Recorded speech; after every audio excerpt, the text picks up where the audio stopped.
lagi di Islam itu Indah spesial Isra Mi'raj dengan tema orang-orang yang dilihat Rasulullah saat Isra Mi'raj. Izin guru-guruku sebelum kita melanjutkan pembahasan kita saksikan dulu yuk tayangan yang berikut ini.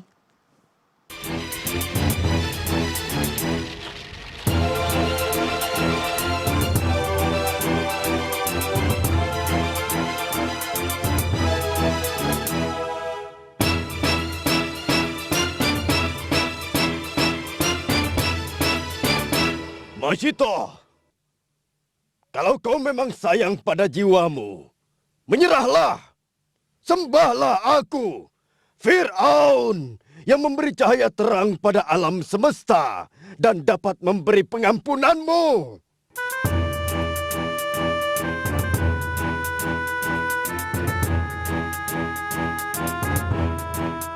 Jiwaku hanya kupasrahkan pada Allah, Tuhan yang aku sembah. Hukuman mati paduka Fir'aun bagiku adalah pintu menuju surga. Dasar budak keras kepala! Jika kau tidak sayang pada nyawamu, apakah kau masih sayang pada nyawa keluargamu? Bawa budak-budak itu kemari!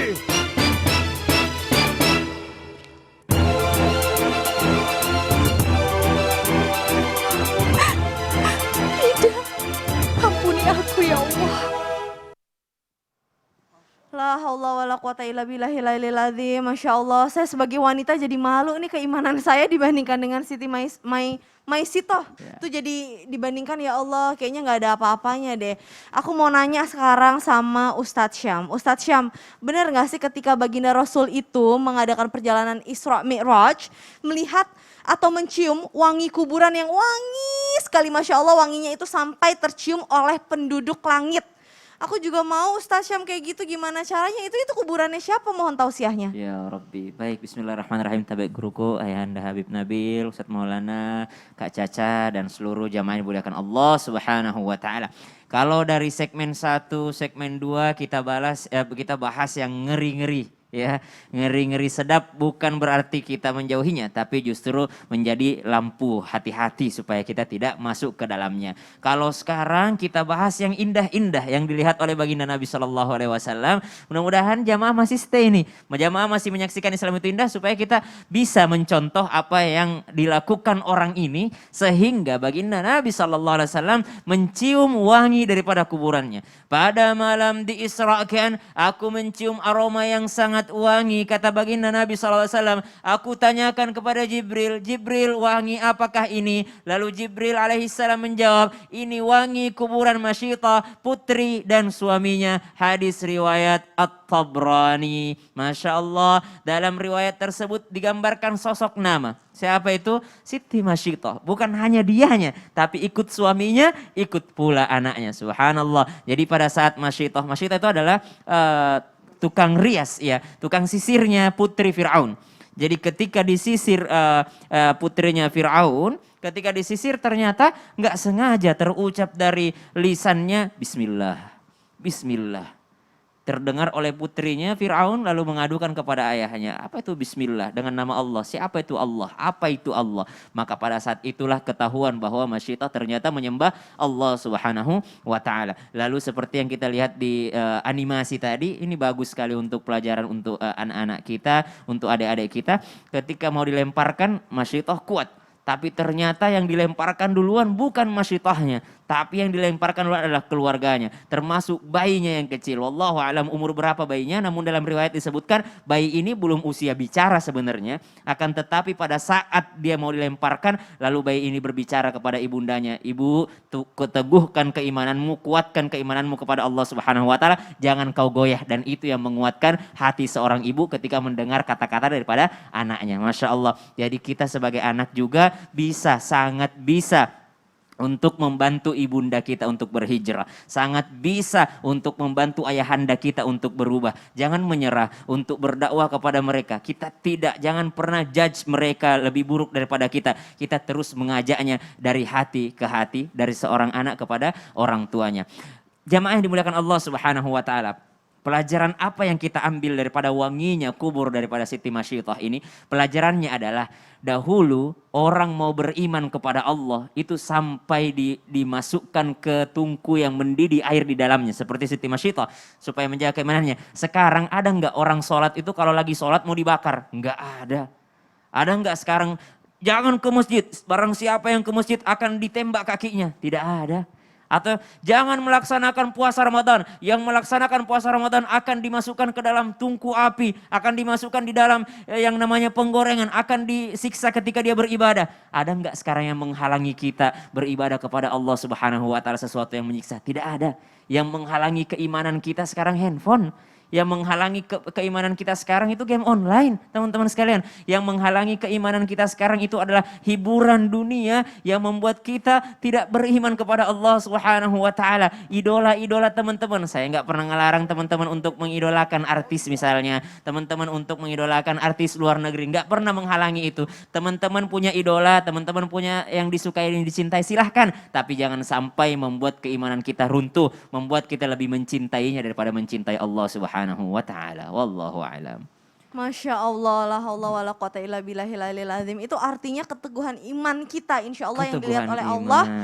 Jadi yang bisa membuat wangi sebuah kubur itu adalah tentang ruh kita, tentang tauhidnya kita. Ya Rabbi. Masya Allah, insya Allah kita semua seperti itu ya Habib, Ustadz Maulana, Amin, Ustadz Syah, amin, mohon amin. doanya juga buat seluruh jamaah Islam itu yang ada di rumah. Jamaah! Habib berbicara tentang perjalanan baginda Rasul ini Masya Allah banget ya Habib ya. Bener-bener kayak macem-macem gitu. Kita point of view-nya tuh dari sudut pandangnya tuh macem-macem gitu.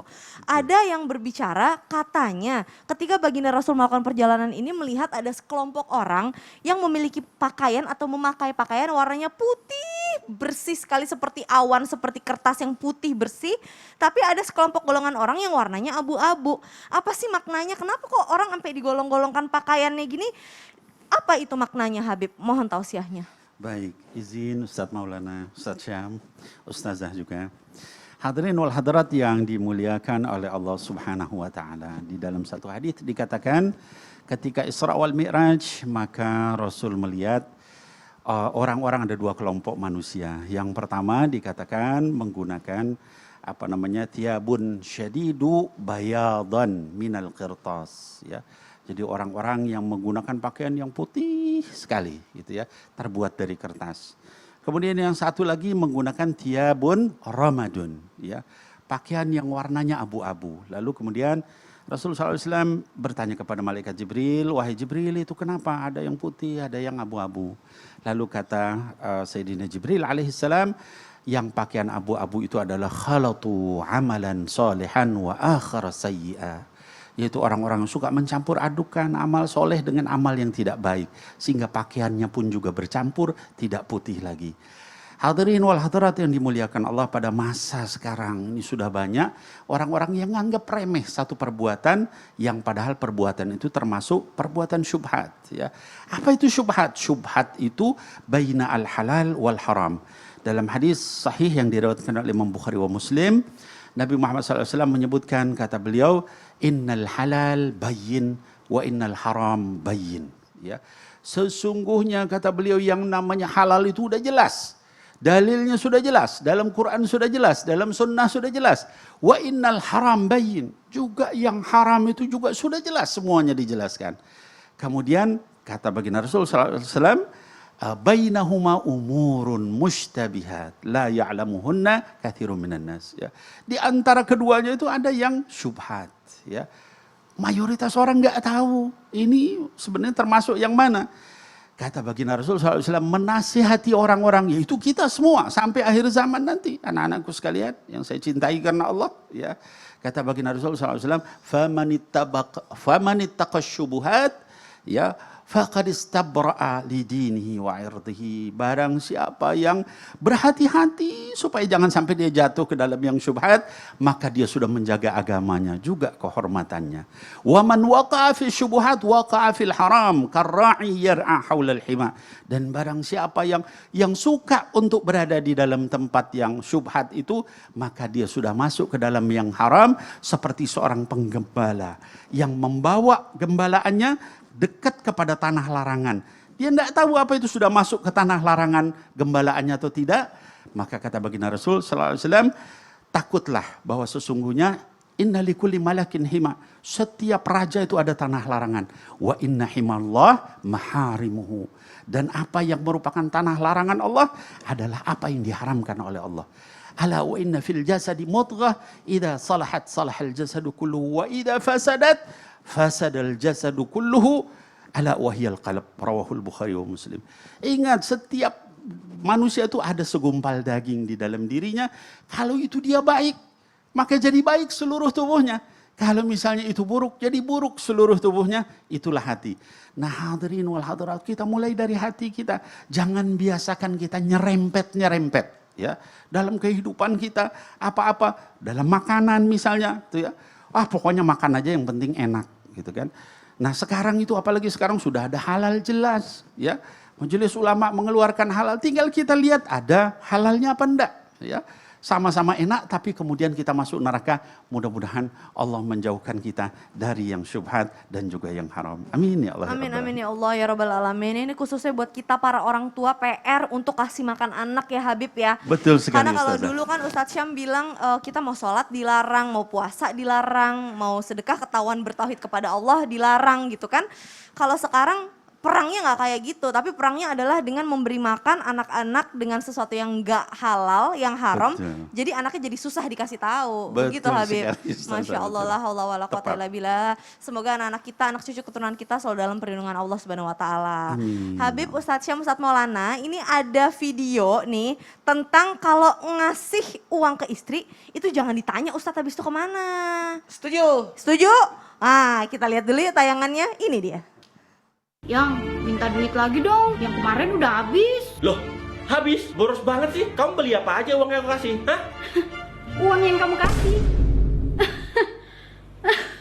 Kamu emang tahu sekarang semua serba mahal. Lagian kalau ngasih uang ke istri itu nggak usah nanya uangnya kemana. Kalau masih nanya itu namanya nitip, bukan ngasih. Ngerti? Now Mr. Lover Lover.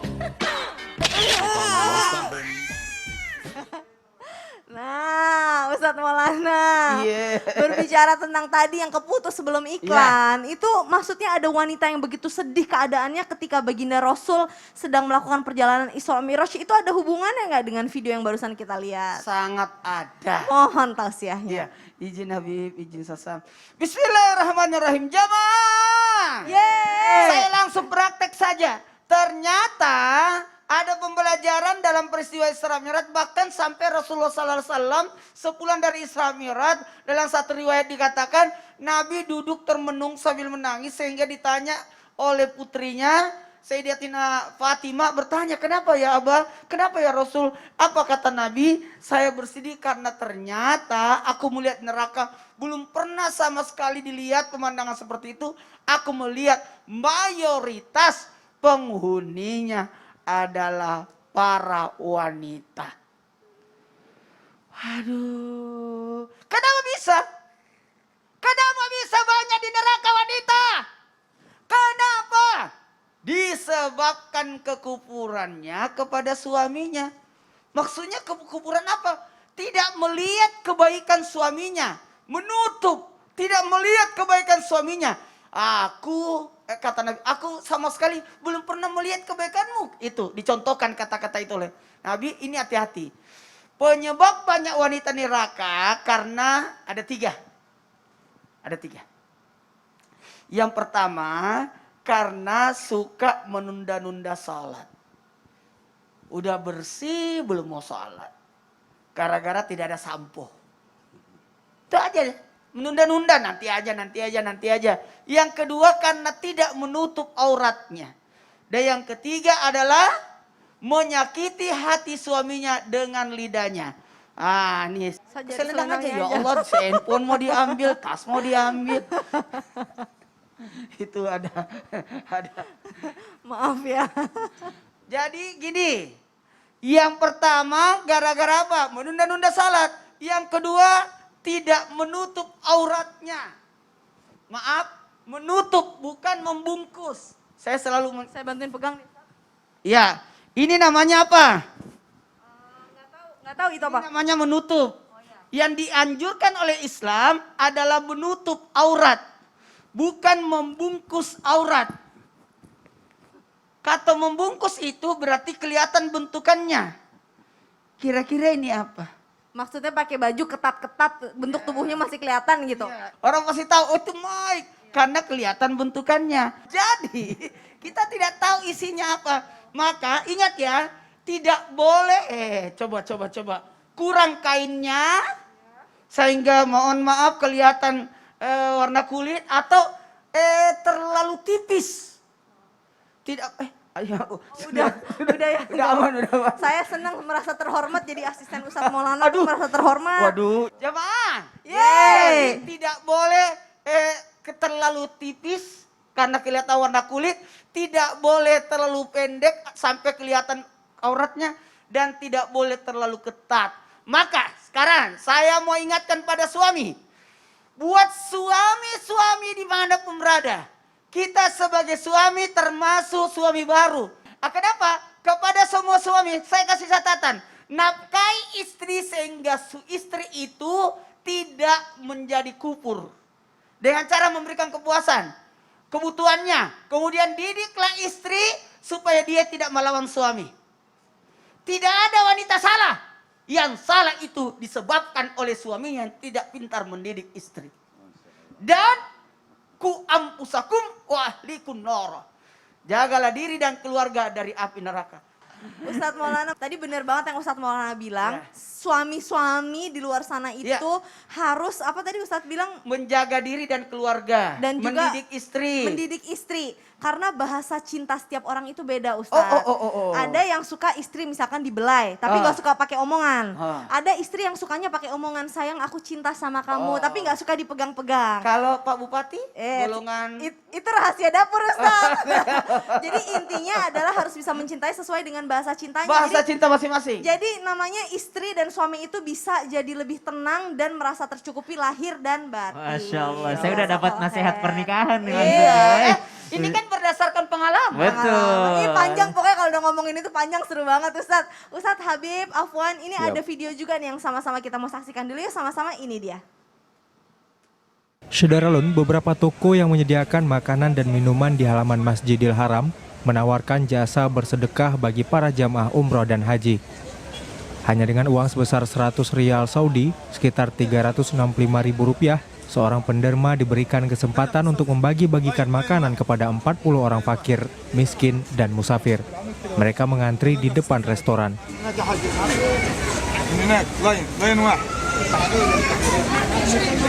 Lingkungan Masjidil Haram di Mekah dan Masjid Nabawi di Madinah memang menjadi sasaran para jamaah umrah dan haji untuk memperbanyak sedekah dan berbuat kebajikan.